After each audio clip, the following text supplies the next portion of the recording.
সরকার পরিবহন মালিক এবং শ্রমিক নেতাদের তোষামতি করছে।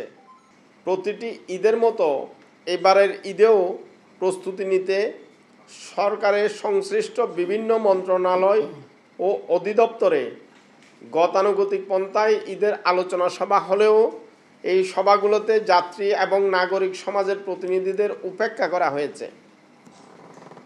যাত্রী সাধারণের মতামত নেওয়া হয়নি। পরিবহন মালিক ও শ্রমিক নেতাদের নিয়ে একচেটিয়া সিদ্ধান্ত নেওয়ার কারণে এবারের ঈদেও যাত্রী ভোগান্তি এবং সড়ক দুর্ঘটনা ব্যাপকভাবে বেড়ে যাওয়ার শঙ্কা রয়েছে। সরকার পরিবহন মালিক এবং শ্রমিক নেতাদের তোষামতি করছে, তাদের স্বার্থকে অগ্রাধিকার দিচ্ছে, যাত্রী স্বার্থ চরমভাবে উপেক্ষা করছে। সরকার সিদ্ধান্ত গ্রহণের ফোরামে যাত্রী ও নাগরিক সমাজ উপেক্ষিত থাকায় এবারও যাত্রী হয়রানি, ভাড়া নৈরাজ্য চরমভাবে বেড়ে যাওয়ার শঙ্কা করছি।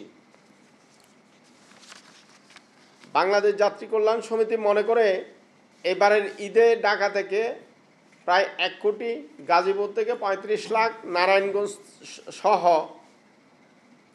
নারায়ণগঞ্জ থেকে 12 লাখ সহ ঢাকার আশেপাশে থেকে আরও প্রায় আশেপাশের জেলা থেকে 1,55 লাখের মতো মানুষ দেশের বিভিন্ন জেলায় যাতায়াত করবে।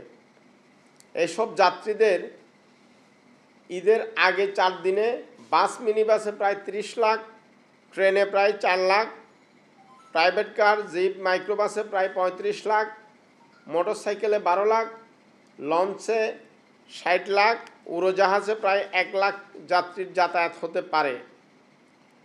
গণপরিবহন সংকট সহ ঈদে বাড়তি ভাড়া বৃদ্ধির কারণে বাসের ছাদে, ট্রেনের ছাদে, খোলা ট্রাক ও পণ্যবাহী পরিবহনে প্রায় 18 থেকে 20 লাখ যাত্রীর যাতায়াত হতে পারে।